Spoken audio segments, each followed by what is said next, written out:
Bonjour, voici une petite vidéo qui vous montre comment trouver une équation de droite ax plus b dans une table de valeurs. Étape numéro 1, on vérifie si les bonds de x et de y sont toujours constants, donc sont toujours pareils. Étape numéro 2, on divise le bond de y, bien important. On divise le bond de y et on divise par le bond de x pour déterminer A, qui en réalité se nomme le taux de variation, ou bien la pente. C'est deux termes qui sont utilisés et tout ça, c'est pour trouver ceci. Alors, j'ai mis le A en rouge, le B en bleu. Le B, c'est la valeur initiale. Pour trouver justement la valeur initiale, tu dois utiliser ce que moi j'appelle la technique du pronom.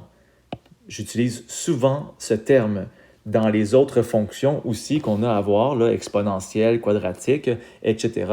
J'utilise beaucoup cette technique là, que j'appelle la technique du pronom.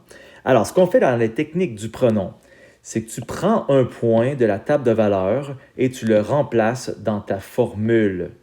Okay? Ça veut dire que le x vert et le y vert vont être des nombres qui se retrouvent dans ta table de valeurs. Quand tu as remplacé y, x et a, ben, il te reste juste à trouver b en faisant l'étape numéro 4, soit isoler le b. Cinquième étape, qui est en fait optionnelle, tu vérifies avec un autre point si l'équation fonctionne. Je vais faire un exemple. Alors, si je vérifie les bons, voire première étape, c'est de vérifier est-ce que les bons sont toujours pareils. Plus 1, plus 1, plus 2, oh, ça change, plus 4, parfait. Alors, je vais faire la même chose en bas, plus 3, plus 6, et ensuite de ça ici, plus 12, comme ça ici. Et ce que je dois vérifier, c'est la division des bons. Est-ce que lorsque je divise ça par ce qui est en face, 3 par 1, est-ce que ça donne la même chose que 3 par 1? La réponse c'est oui. 6 divisé par 2, ça donne 3. 12 divisé par 4, ça donne 3. Alors, les bons sont constants. C'est une étape de vérification visuelle. Alors, tu n'as pas besoin, en fait, d'écrire hey, « les bons sont constants ». C'est juste qu'à l'œil, tu peux vérifier si, quand tu divises le y par le x, ça donne toujours la même chose. Alors, en réalité, en faisant ça, c'est que tu calcules le taux de variation. Il y a beaucoup d'élèves qui utilisent cette formule-là ici, là, y2 moins y1, blablabla, diviser x2 moins x1. C'est une bonne technique, mais personnellement, j'adhère plus à la division des bons. Je trouve ça un peu plus simple. Alors, le bon des y, c'était plus 3 pour la première colonne, bien sûr, ici.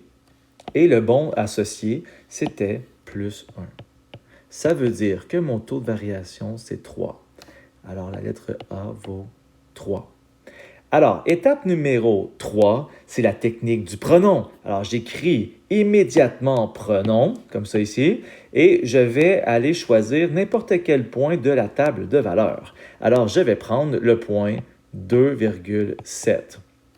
Je prends les chiffres habituellement, pas de fraction, pas de négatif, et les chiffres les plus petits. C'est préférable.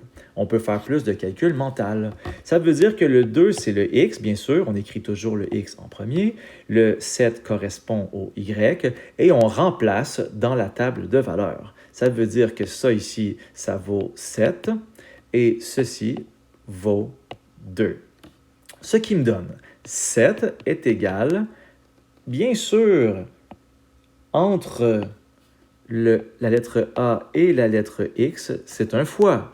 Alors, 3 fois 2, ça me donne 6, comme ça ici. Et pour isoler B, on doit faire moins 6 de chaque côté.